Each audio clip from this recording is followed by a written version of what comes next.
Para nós, neurótica é qualquer pessoa que percebe que as suas emoções interferem negativamente no seu relacionamento com as pessoas no dia a dia, né? Com as pessoas, com Deus e até com ela própria, né?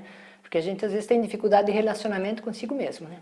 Quando a gente perde o controle sobre as emoções. A neurose, o fundo do poço para nós é quando a gente perde o controle das emoções, né? A gente não consegue mais se controlar.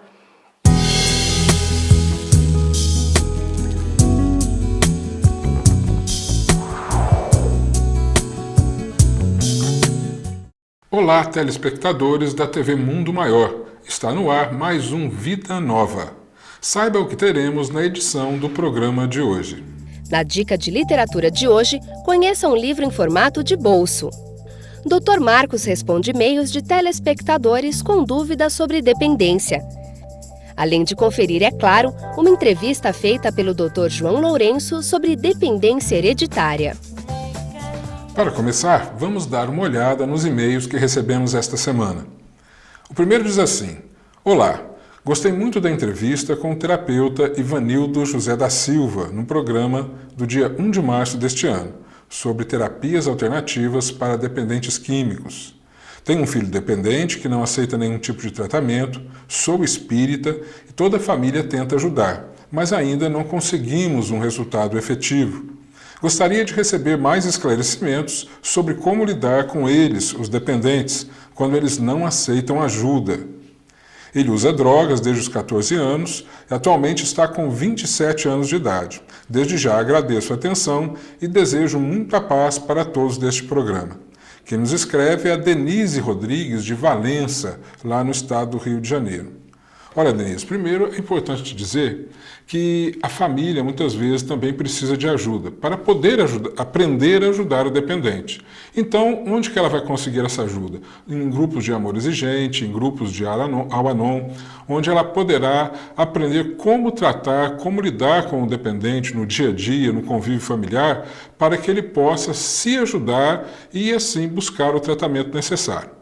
Agora, quando o estado, a situação de saúde do dependente for realmente muito precária e ele já não tiver mais condições de dar conta de si mesmo, há também a possibilidade de se fazer o tratamento com o resgate, ou seja, mesmo que a pessoa não queira ir se tratar, existem clínicas especializadas nesse tipo de tratamento que fazem o resgate do dependente e, num primeiro momento, ele vai contra a própria vontade mesmo. Mas, com certeza, assim que ele conseguir dar conta de si mesmo, assim que ele estiver em condições de saber qual é o buraco que ele estava criando para a própria vida, os problemas que ele estava criando para si mesmo, ele irá agradecer os familiares que o levaram para esse tratamento. Então, Denise, faça o seguinte: busque um apoio no Al-Anon, no Amor Exigente, aquele que estiver mais perto de sua casa. E se for necessário, se realmente a situação for grave, procure uma clínica que possa fazer esse resgate e tenho certeza que você terá uma boa chance para ter o seu irmão de forma tranquila e serena dentro de casa, tá bom? Um abraço para você e que Jesus os abençoe.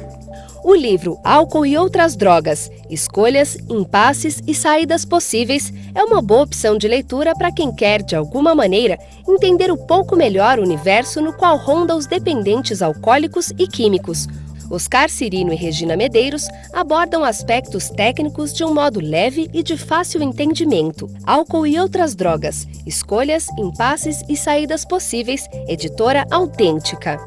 Uma outra opção é o livro em formato de bolso, O que você deve saber sobre alcoolismo, que faz parte da coleção Saúde e Sabedoria da editora Martin Claret.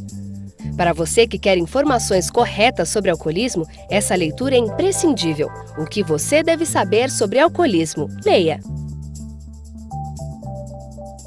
Continuando a ler os e-mails enviados por vocês que acompanham o nosso programa. O Felipe mandou um e-mail assim: Olá, doutor. Meu nome é Felipe Sanches e tenho um amigo com a mesma idade que a minha, 17 anos, e acho que ele já é um dependente de maconha. Não sei como posso ajudá-lo a se tratar, porque ele tem medo de contar aos pais. O que eu posso fazer? Contar é o melhor remédio? Olha, Felipe, gostaria primeiro de te parabenizar, porque normalmente os jovens, principalmente quando veem que um dos colegas um dos amigos estão partindo para o uso de drogas ou maconha, ou eles acompanham, ou então eles acabam se afastando. Então, parabéns por você querer ajudar. Agora, o importante é que você possa ter com ele muito diálogo, muita conversa franca, mas você não pode quebrar a fidelidade dele. O certo seria você, nesta conversa com ele, no diálogo, tentar passar, através do conhecimento que você possa adquirir, os malefícios que a droga pode causar à vida dele e, principalmente, tentar convencê-lo que só com o apoio e com a ajuda da família, ele, de fato, vai conseguir se livrar dessa dependência. Porque se você quebrar essa fidelidade que você tem com ele e se adiantar, passar por cima dele, conversar com os pais, com a família, ele não confiará mais em você e perderá a sua ajuda para que ele possa, de fato, se afastar. Então, é sempre importante que todos nós ajudemos os dependentes químicos, aqueles que nós conhecemos no nosso convívio. Muitas pessoas buscam se afastar e sem nós eles acabam tendo uma chance muito menor de conseguirem a sua recuperação. E você que também tem alguma dúvida, então entre no site da TV Mundo Maior, tvmundomaior.com.br. Clique no link Fale Conosco. Uma outra maneira de se comunicar com a gente é entrando na galeria offline do programa Vida Nova. Deixe os seus comentários e também as suas dúvidas. Lá você pode acessar os programas antigos. Vamos a um breve intervalo e daqui a pouco voltamos com uma entrevista sobre a dependência hereditária. Se você está assistindo pela galeria offline, clique no link Bloco B, que está logo ao lado.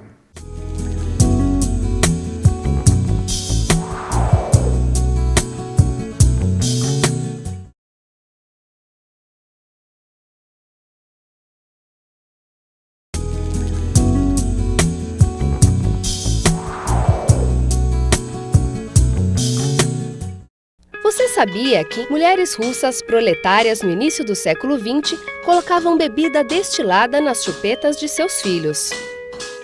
Estamos de volta com o programa Vida Nova, aqui na TV Mundo Maior. E você que quer ajudar a nossa emissora a continuar o trabalho que está sendo desenvolvido há muitos anos, associe-se ao Clube Amigos da Boa Nova. Ligue para 0800 12 18 38. E agora, acompanhe a entrevista sobre dependência hereditária com João Lourenço. Olá, estamos aqui no nosso quadro de entrevistas do programa Vida Nova, trazendo aqui um convidado, o Florentino dos Santos Filho, que é diretor executivo do COMUDA, o Conselho Municipal de Políticas Públicas de Drogas e Álcool, que vai nos falar sobre o tema dependência hereditária. Tudo bem, doutor Florentino? Eu queria que o senhor falasse um pouquinho para a gente sobre as novas tendências, sobre as novas descobertas em cima desse assunto, sobre a hereditariedade, já que algumas pessoas sempre perguntam para a gente, né? Puxa, meu pai bebe, meu irmão bebe, será que eu também vou acabar ficando dependente químico? O que o senhor pode falar para a gente do seu conhecimento, das suas... Bom, acho que dá pra gente fazer alguns comentários relacionados a esse tema, né? É um tema bastante debatido, é um tema muito procurado e é um tema também, de certo modo, diante das pesquisas que vêm sendo feitas, ele é bastante confortável para o ser humano colocar uma responsabilidade como essa numa resposta tão curta, né? Entendi. Que a gente escuta isso de vez em quando alguém fala, mas ele é desse jeito porque o pai dele bebia. Entendi. Mas o vô dele também bebia, né? Quer dizer, por si só já estão carregando, né, ele com uma certa carga, né, hereditária, que muitas das vezes não é dessa forma e não é desse jeito, né? A gente entende assim como sendo muito fácil, porque é uma resposta simples, né, de entendimento daquela população, daquela pessoa, daquela família, quando ele fala que ele traz uma carga genética e essa carga genética é responsável pela dependência dele. Fica muito reducionista, né? Muito reducionista e muito fácil de compreender e falar, então tá bom. Ok. E não funciona bem desse jeito. Eu tenho visto e analisado uma entrevista uma pesquisa do Guilherme Messas, que ele aborda bastante esse tema e procura trazer à tona algumas situações, né? E ele é bem conclusivo quando ele diz da seguinte forma, que o resultado de todas essas pesquisas que ele fez, relacionado a gêmeos, né, relacionado a crianças adotadas, né, e relacionado a famílias, né, que na realidade a carga genética não influencia tanto quanto ao meio do que ele vive e que transforma aquela situação. A gente pode falar da seguinte forma. No caso de crianças adotadas, ele não conheceu o pai, não conheceu a mãe, não tem contato com eles, né? Mas o que pode mudar, na realidade, que ele herde todas aquelas possibilidades de se tornar um dependente químico, é devido ao meio ambiente que ele vive. Só isso vai poder definir. Entendi. Né? Então, se ele tiver contato com bebida alcoólica, ele crescer e acompanhar isso durante todo aquele tempo de vida dele, ele vai se acostumar com aquela situação e vai ser bastante cômodo para ele. Ele sabe que tem, por exemplo, um bar, né, um barzinho, nesse bar tem bebida e o pai dele costumeiramente utiliza essas bebidas, então ele vai se confortando com essa imagem, né? Isso, de certo modo, é uma disponibilidade de oferta. Está muito fácil, muito próximo dele isso, né? E se ele tiver dentro dessa cultura familiar, né, festas, bebida à vontade, né, aquela ideia antiga ainda que a gente vê por aqui ainda acontecendo, né, do pai molhar a chupeta na espuma da cerveja e colocar na boca do filho, falando que o filho gosta, e o filho nem fala, né? Água com vinho e açúcar. Água com vinho e açúcar, né? Deixa ele beber um pouquinho, né? Quem sabe ele fica calmo, né? Então, se ele tem todos esses acessos, né, e ainda quando chega na adolescência, ele tem uma tranquilidade maior para sair, curtir, voltar, sem controle, sem cobrança, né? Que, aliás, esse papel de cobrança as mães fazem muito bem, né? Não tem melhor do que as mães para fazer esse papel de cobrança. Faz o papel bem e preciso. Quanto mais ela fala, quanto mais ela cobra, menos o filho se envolve nisso. Até diria que a mãe é um fator de proteção natural. É um cão faregador, né? Farejador. Porque na realidade ela tem um faro muito bom, ela tem um scanner muito bom e ela conhece o filho dela. Né? Então, diante desse meio, né, que essa criança vive, cresce, e durante todo esse tempo de vida, ela vai desenvolvendo com tudo que está acontecendo, com toda essa oferta, essa possibilidade, é que faz com que ela desenvolva a doença, se ela tiver condições de desenvolver a doença. Né? Até hoje, eu acho que não vi ninguém afirmar ainda qual ser humano tem condições de desenvolver uma dependência química. Né? Que sinais que você pode procurar que vai dizer, essa aqui vai desenvolver? Acho que tem, como você falou, é uma interação do genótipo, né? A herança genética com o estímulo do meio que vai gerar o fenótipo, né? O que ela vai expressar do que ela trouxe com ela. Isso não é reducionista, não. Tem o gene e vai ser. Não dá para afirmar dessa forma, né? Até mesmo no alcoolismo, né, costuma falar que ele tem que beber, e se ele beber e gostar, então ele tem uma grande condição de desenvolver a doença. Ao contrário... Eu brinco falando que se eu falo que isso é o teste do barril, né? Faça o teste do barril. O barril é muito bom. Beber um barril, conseguir beber um barril sem ficar dependente químico, então que você não tinha predisposição para isso. Que, aliás, né, a Irmandade de Alcoólicos Anônimos faz isso muito bem, explica isso muito bem, né? E deixa isso muito claro para todos os dependentes que estão ali em tratamentos, né? Esses dependentes que até então chegam lá como alcoólatras, né? Estão adorando ainda a bebida, né? E a gente diria que eles estão no estágio motivacional de pré-contemplação, porque quando ele chega, ele... tô aqui, não sei, me mandaram, né?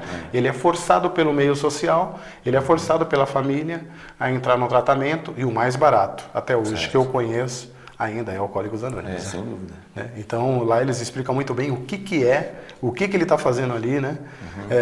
E explica bem essa condição. Né? Ninguém vence a bebida alcoólica. Bom, a gente sabe muito bem que a bebida alcoólica não existe ingestão sem risco. Bebeu, vai acontecer alguma coisa. Perfeito. Né? Se você tiver uma carga genética, facilita muito aí mais. Aí você vai estar tentando ver se tem gasolina com fósforo, né? Deixa eu ver se tem gasolina ali. Aí acende o fósforo para ver se tem, corre um risco de O Guilherme fala que essas pessoas já têm condição de desenvolver alguns transtornos. Tá. Ele já tem uma possibilidade de, aí sim, uma carga genética mais carregada, né? Mas não aquela predisposição pronta para a bebida. Vai depender muito do meio que ele vive, dos estímulos, das ofertas. Que é o que eu chamo de erro pedagógico, né? Aprender como certo uma coisa que é errada. Ou que não faria diferença você fazer ou não. Não tem que beber, porque isso que é legal, porque isso é um erro pedagógico. Ou então, o erro pedagógico do pai, né? Ou da mãe, que vai ensinando indiretamente. Ó, eu bebo, eu uso, eu faço, que é o que você comentou no comecinho, né? Eu vou ensinando uma coisa que não deveria estar ensinando. Né? Vai dando condição. Isso. Quando menos percebe, aconteceu a situação. Eu acho que no dia a dia a gente tem visto isso, mães que procuram a gente para falar dos filhos, e na realidade a mãe já fez todo o papel. Ela já é o psiquiatra, ela já é o psicólogo, né? E ela é a pessoa no momento que está elevando o estágio motivacional do filho. Ele vai se tratar, está na definição. Ele vai se tratar agora. Né? E nós nem sabemos ainda o que está acontecendo com aquele filho. Né? Muitas das vezes trata-se de um abusador. Ok. Na fase do abuso, né? É um abusador, né? Ou seja, o abusador, como é que a gente resolve? É falando, não tem outro jeito. Com informação. Muita informação. Então, bom, Florentino, nós vamos dar um pequeno intervalo agora e vamos voltar já já com o programa Vida Nova, a entrevista. Não saia daí.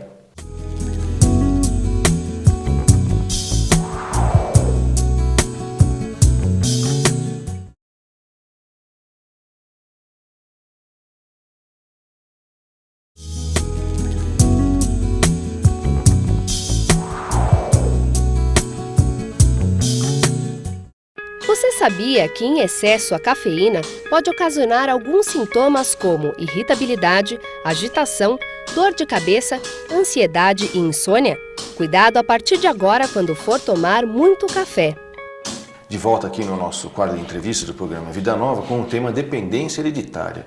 E o Florentino, lá do Comuda, está nos comentando aí sobre as novas descobertas, até de pesquisas, né, de um colega nosso, o Dr. Guilherme Messas, né, que é um psiquiatra, né, que já trabalhou com a gente, sobre as pesquisas que ele tem feito na tentativa de se perceber o quanto a carga genética é importante ou não.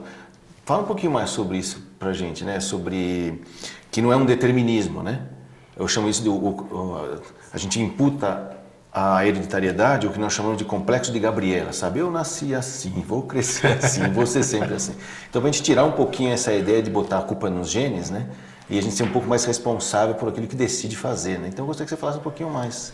O Guilherme fala também referente à família, né? Algumas famílias que ele fez o estudo e nessa pesquisa ele acabou detectando que as famílias, na realidade, têm uma grande responsabilidade, mas são as que são culpadas, na realidade, pela facilidade no ambiente, né, que se vive digamos, aquele indivíduo que vai, logicamente, podendo até culminar em uma dependência, né, ou, de repente, o que a gente estava falando, num abusador. Certo. Mas, de certo modo, ele vai seguir a carreira, se for para ser, e ele vai começar usando, abusando e até estará uma dependência, né? Uma coisa que ele fez de comentário relacionado ao que ele teve de resultado na pesquisa com a família e que me chamou bastante atenção foi não pela essa disposição da carga genética, e sim dessa herança, né? E sim de um problema que a gente vive no dia a dia chamado codependência. Ok. Né? Que está atribuído aos familiares dentro de um lar, onde um dependente químico acaba deixando mais 4 doentes, e o que é mais interessante, os 4 não sabem que estão doentes. Né? Eles convivem com essa situação e têm um objetivo primordial, que é, logicamente, resolver aquela situação, e quando ele resolve, que chega naquele momento crucial, se for o caso de uma internação, ele não percebe que ele está também doente, precisando de um trabalho, né, de um tratamento, né? Então, quando ele aborda dessa forma, chama muita atenção da gente diante de uma certa confusão, até mesmo que as pessoas fazem, né? Daquela tranquilidade de quando ele fala que se a pessoa tem pais que beberam, tem vós que beberam, os avós que beberam, e essa herança genética é antiga, né? Então essa pessoa, ela justifica por que ela faz isso. Então justifica por que ela é um dependente, né? Né? E pelo meio que ele vive, que é o grande responsável na realidade, né, que a gente estava falando anteriormente, ele se torna um dependente do uso de drogas, seja ela, a gente usa o mais comum, que é o álcool, que está mais próximo da gente por ser uma droga lícita, autorizada, né? E por ser autorizada, não tem um controle de consumo, né? Então, estando mais próximo pelo álcool, então o familiar acaba permitindo que tudo isso aconteça debaixo das vistas dele, né? E com a condição de até fazer, né, quando o pai não dá essa condição plena e ainda ajuda que isso aconteça, né? Mas isso também revela uma outra situação, que é a falta de informação que a família tem. Exatamente. A família não está preparada para esse tipo de situação, né? Até hoje, quando a gente vê internações de jovens, que é muito comum, seja ele no momento que ele esteja preparado ou que a família esteja preparada, né? E vamos explicar isso. Quando a família está preparada, ela faz a internação. Ela faz o convencimento, leva para a clínica e, olha, vai ficar aqui meu filho, né? E quando é o momento, ele mesmo decide, que ele já percebeu toda a situação social que foi criada, de trabalho, de emprego e familiar, então ele toma esse tipo de decisão, né? O importante disso tudo, que na realidade, quando culmina nessa situação de tratamento, né, que, no meu ver, ainda é a melhor momento, é a melhor solução, né? Porque quando chega numa fase dessa, acho que é o tempo que o ser humano precisa para poder restabelecer e tomar conta da vida novamente, né? Poucos sabem disso, que na realidade ele pensa, né? Tá todo mundo ainda fixado naquela imagem que o filme deixou, né? Para quem viu o Bicho de Sete Cabeças, muita gente acha que aquilo é muito um exagero, um absurdo de exagero. Mas muita gente acredita que nos dias de hoje isso aconteça, né? Essa semana mesmo recebemos um jovem que ele ainda está na pré-contemplação motivacional da maconha, e ele se defendia de todas as formas para continuar fazendo uso, por causa dos amigos, porque ele achava que era natural, porque na Jamaica, quer dizer, ele não caía a ficha dele, né? E diante de um bate-papo, ele conseguiu entender que o uso que ele fazia, ficou muito claro para a gente, não era abusivo. Ele ia muito naquela situação de embalo, né?